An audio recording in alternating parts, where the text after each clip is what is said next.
Welcome to China in Focus. I'm Tiffany Meyer. Our top story, a comment addressing widespread concerns. Pentagon's #3 official says the strikes on Iran will not drain munitions needed for any Taiwan contingency, and that the U.S. is still laser focused on the Indo-Pacific. I think we need to work hard on the defense industrial base, but nobody should get the wrong impression. We're ahead of the problem.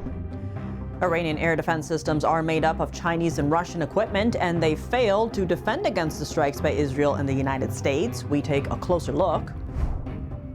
To discuss, a former U.S. defense attaché in Beijing and Assistant Secretary of State weighs in.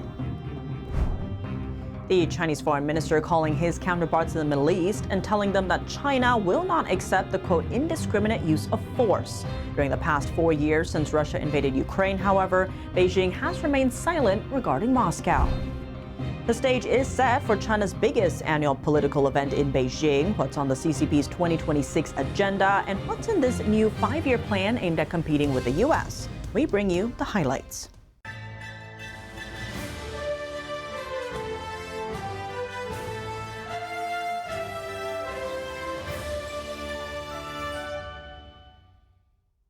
Will the strikes on Iran deplete the U.S. munitions needed to counter a potential Chinese invasion of Taiwan? The Pentagon's #3 official says no. Albert Colby's comment on Tuesday comes after a Wall Street Journal report saying that the U.S. has been quickly consuming air defense interceptors and other munitions in the Iran war. Here's Colby testifying before the Senate. And should our potential adversaries around the world not read these articles about we're running low on munitions and think it's time to Absolutely. maybe move on Taiwan? I think we need to work hard on, sorry, excuse me to interrupt, but I think we need to work hard on the defense industrial base, but nobody should get the wrong impression. We're ahead of the problem. A Democratic lawmaker questioned Colby on whether the Indo-Pacific is still a top priority, a concern shared by U.S. allies in Asia. We are laser focused on the first island chain. The first island chain is a line of defense that prevents Beijing from launching submarine-based nuclear missile attacks against the U.S. Taiwan is part of that island chain. And I am personally focused. The secretary I know is personally focused. Obviously, people like Admiral Paparo are personally focused on watching things very carefully and operating from a position of strong and clear but quiet and very close alignment with our allies and partners in the region. My first trip was to Korea and Japan. My first call, I believe, is as on Operation Epic Fury, was the Minister of Defense of the Philippines, Secretary of Defense of the Philippines. Colby says the goal of the strikes on Iran is to degrade its military power. He noted that Israel and Gulf partners are willing to play a bigger role in maintaining security in the Middle East, and all of these factors combined would allow the U.S. to focus on the first island chain. The Iranian regime's air defense systems are reportedly made up of Chinese and Russian equipment, and they appear to have failed to defend against the attacks from Israel and the United States. NTD's Jason Perry takes a closer look. The war against Iran began after the United States and Israel launched a surprise attack against senior officials of the Iranian regime. A defense analyst at the International Institute for Strategic Studies explained. The Supreme Leader was in a morning meeting together with his defense minister, the chief of the armed forces, the head of the IRGC, who were all killed in that strike. Subsequently, you saw the U.S.-Israeli strikes hitting especially air defenses. Iran's air defense networks were in place to prevent such an attack. However, they failed to protect the country's leadership, as well as other targets in the country. And on Tuesday, the Israeli Air Force reported striking more air defense systems in Iran. The Washington Institute reported in December that Iran has relied primarily on Russian systems for its air defense. And the Hudson Institute reported last year that Iran was believed to have acquired Chinese air defense systems, such as Chinese surface-to-air missiles. But how did the air defense systems fail? According to the Vision Times, a scholar at Taiwan's Institute for National Defense and Security Research, Xu Sao Huang, says the U.S. likely used a combination of physically destroying Iran's air defense systems, as well as electronic interference and cyber operations to disable Iran's radar systems. And an associate researcher at Taiwan's Institute for Cybersecurity and Decision-Making Simulation, Lin Chaolun, says the Iran-China military cooperation had a structural imbalance favoring offense over defense, meaning more time and effort was spent on how to attack rather than how to defend against attacks, adding that the Chinese supplied air defense assets struggled to counter sophisticated electronic suppression. And by contrast, the United States technology has been repeatedly tested in combat, proving high adaptability and reliability. Jason Perry, NTD News. And to discuss, we spoke with retired Brigadier Air Force General David Stilwell. He has served as U.S. Defense Attaché in Beijing and Assistant Secretary of State. On Tuesday, U.S. Undersecretary of Defense Elbridge Colby said that reports of dwindling U.S. munition stockpiles following strikes in Iran should not be misread as weakening deterrence in the Taiwan Strait. And Taiwan's military separately has said it's not detected any PLA aircraft near its air defense identification zone since February 27th. So that coincides with the start of the Iran attack as well as the Lunar Festival. So perhaps China's just on holiday. But how do you think China is reading this so far? I think they have taken another message since Venezuela that this administration is not afraid to act. And although dialogue would be the best outcome, we've wasted way too much time in dialogue with Venezuela, with Iran for sure, with the JCPOA, which only guaranteed they were going to get a nuclear weapon, and we were going to pay for it. It was a terrible idea. And obviously with the PRC as well. So showing that you are not afraid to act in defense of your own interests is never a bad thing. It's called deterrence. In terms of support so far, we do know that last year Iran, Russia, and China signed a strategic partnership. But so far, in terms of support, China has promised strong moral backing, but no military support. But we do know, at least according to reports, that after last year's 12-day war, that Iran switched from the U.S.-based GPS system to China's Beidou system. It swapped out a lot of gear for Chinese-made tech from U.S. or Israeli ones. And the Hudson Institute reported that Iran was believed to have acquired Chinese air defense systems. How are you seeing Chinese tech playing out in Iran and also the failures we saw in Venezuela?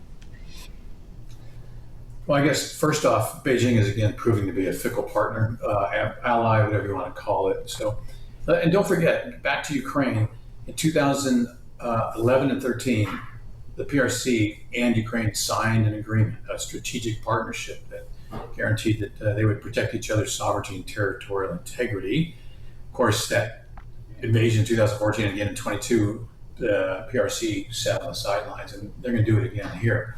And so any concerns that maybe the PRC will help Iran in anything other than some sort of an advantageous way to PRC businesses or PRC access to energy is unfounded. Beijing has been purchasing nearly 90% of Iran's crude oil supplies, but since the recent U.S.-Israeli strikes on Iran, oil exports that would normally transit the Strait of Hormuz have come to a standstill. What are China's options? NTD's Arlene Richards explains the dilemma. China is deeply concerned about the spread of war into neighboring countries. On Tuesday, Beijing called for an immediate halt to U.S.-Israeli strikes in Iran. Paired with the raid in Venezuela earlier this year, there's been a pretty significant impact on China's oil supplies. For decades, the Chinese Communist Party has been a consistent buyer of Iran and Venezuela's crude oil.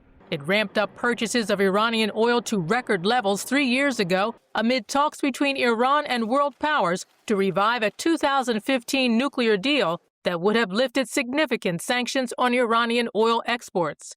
China gets somewhere between, let's say, 15 and 23% of its seaborne oil from Iran. Since the strikes began on Saturday, Iran has closed the Strait of Hormuz, a narrow channel off of Iran's coast. Nearly 20% of global oil usually gets transported through the strait every day from several Gulf countries. But before the U.S.-Israel strike, the CCP was importing a little over 1 million barrels of Iranian oil per day, up from 700,000 barrels 3 years ago.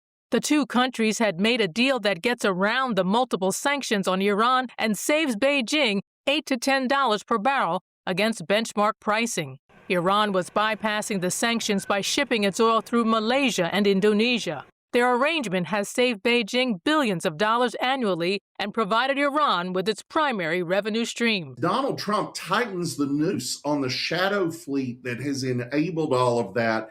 The bigger target is actually communist China, which is increasingly in a box, is going to have to start buying its oil, the huge percentage of its oil, on the open market at full price. Beijing was buying about 17% of its overall crude oil supplies from Iran and Venezuela. It buys another 18 to 20% from Russia, which accounts for nearly 50% of Russia's total crude exports. But what if the conflict drags on? Right from the beginning, we projected 4 to 5 weeks.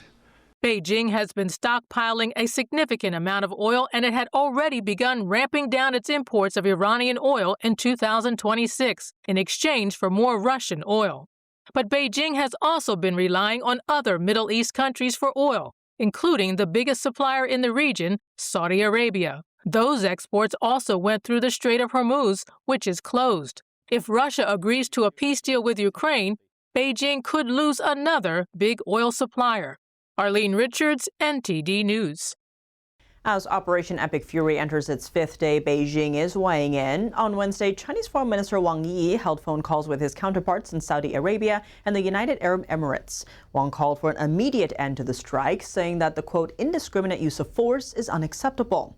He warned that the red line of protecting civilians must not be crossed. Wang also called for the protection of vital shipping lanes. Critics, however, are pointing out a double standard. Throughout Russia's 4-year invasion of Ukraine, Beijing hasn't once issued a similar condemnation of Moscow.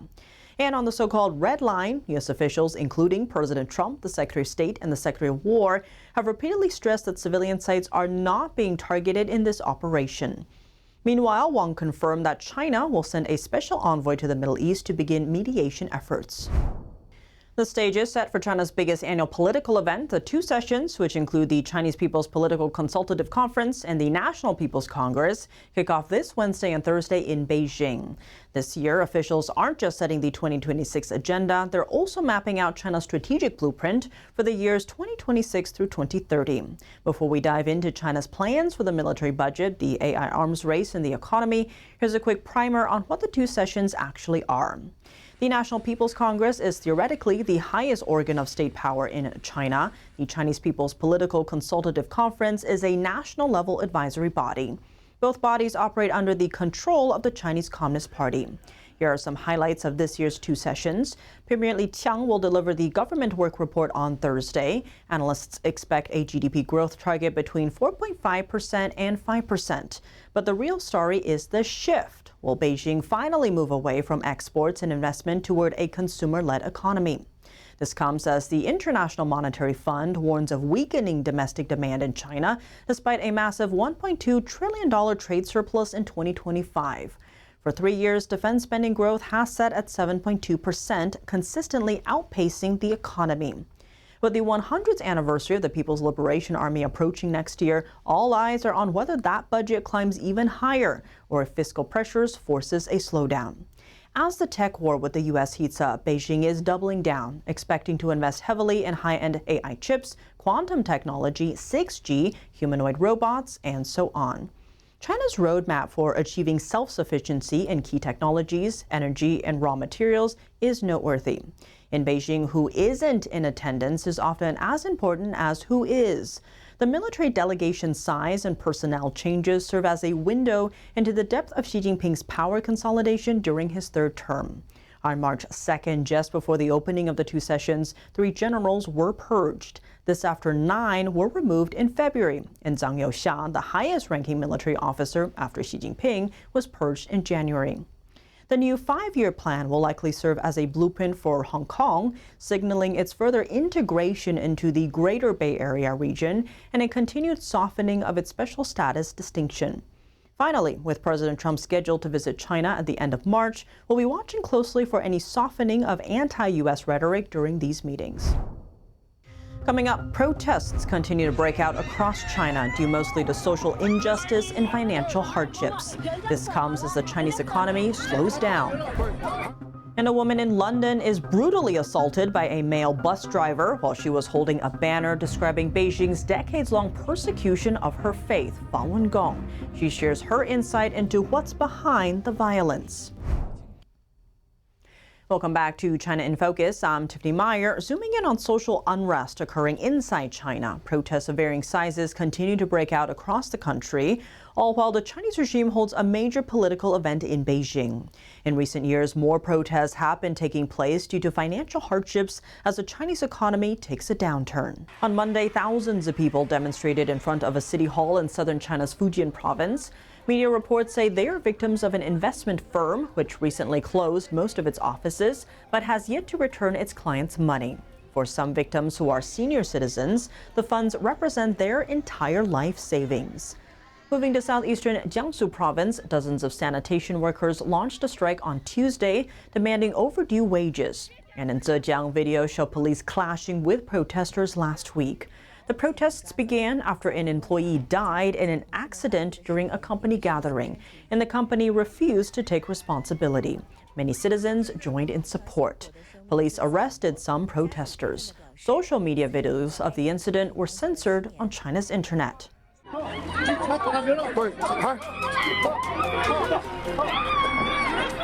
An account on X, which publishes videos about protests in China almost daily, has released its own survey on the situation. According to its data, in January alone, 50 incidents of group demonstrations in China were recorded. 34% of them were organized by Chinese workers, mainly due to unpaid wages.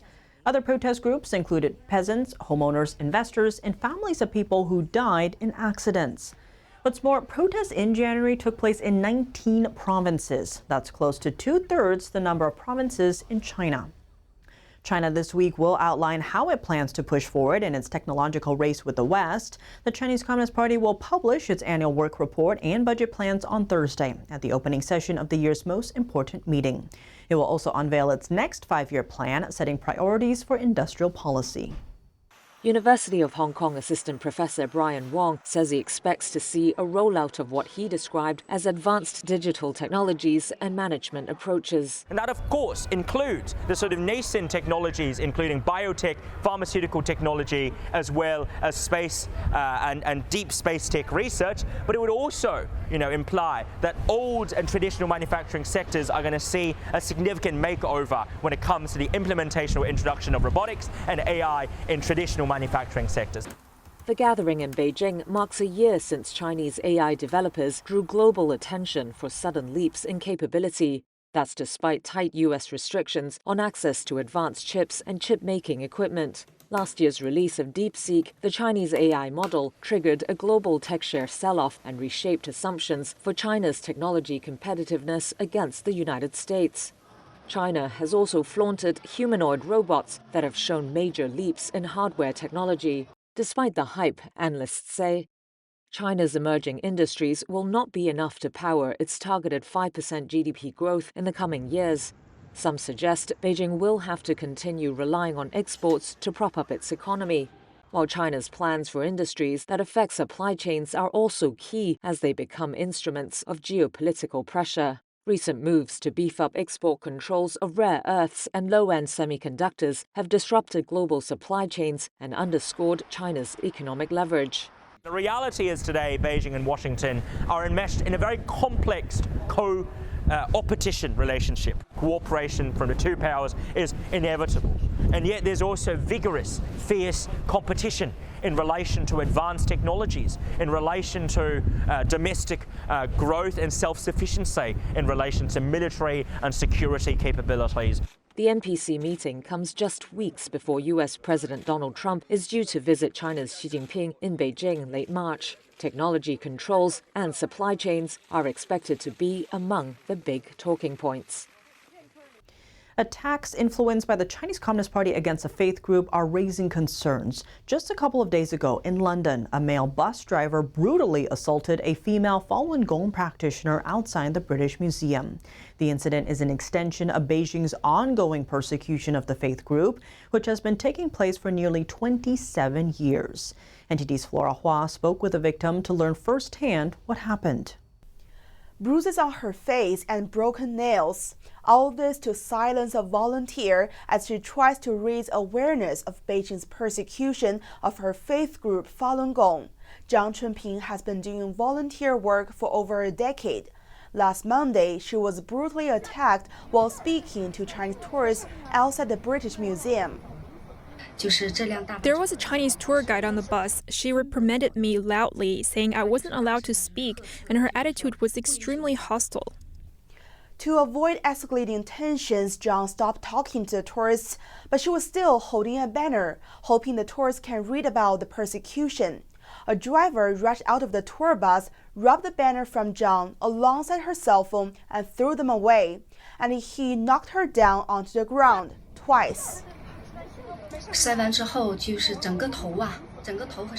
After being knocked down, when my head and body hit the ground, I was in great pain. After knocking me to the ground, he straddled me with both legs to prevent me from getting up and continued beating me. The UK police is investigating the incident, labeling it a criminal case. The bus company FCD is under EG Travel, which caters to Chinese visitors. The company's own website shows it has received a number of CCP officials since 2011, including former Premier Li Keqiang in 2015. It also works with the Chinese embassy in Ireland. Zhang shared that a Chinese tour guide once told her that the CCP has regularly threatened tour agencies to avoid Falun Gong practitioners and fed them with a lot of CCP propaganda. But she said she will continue her volunteer work despite the trauma from this incident. Many of my fellow Chinese people are living under propaganda without access to truthful information. When I asked her if she has something to say to the people who abused her, she said, I do not hate them. I only hope they can hear the truth and understand what Falun Gong really is, not the version portrayed by the CCP. I hope to reach them through my compassion. Please stop hating Falun Gong and stop attacking its practitioners. We're peacefully sharing the truth. 52-year-old Zhang is originally from China. The CCP had jailed her and thrown her into labor camps for her faith multiple times before she fled to the Netherlands. Flora Hua, NTD News. London police have arrested 3 men suspected of spying for China. One of them is the husband of a lawmaker from Britain's governing Labour Party. The suspects were detained in London and Wales for allegedly assisting a foreign intelligence service in violation of the country's National Security Act. These arrests come amid growing concerns about China espionage and political interference in the UK. The UK's security service, MI5, warned last year that Chinese agents have made targeted and widespread efforts to recruit lawmakers and others. It says they have used LinkedIn and cover companies. Beijing denies the allegations. Security Minister Dan Jarvis has expressed alarm over what he calls an increasing pattern of covert activity from Chinese state-linked actors targeting UK democracy. That's all for today's China in Focus. I'm Tiffany Meyer. If you have any feedback on the show or have something you'd like to see us cover, send us an email at chinainfocus@ntd.com. We'd love to hear from you. Round-the-clock original news coverage, visit us at ntd.com or download our NTD app. Thanks for watching. See you tomorrow.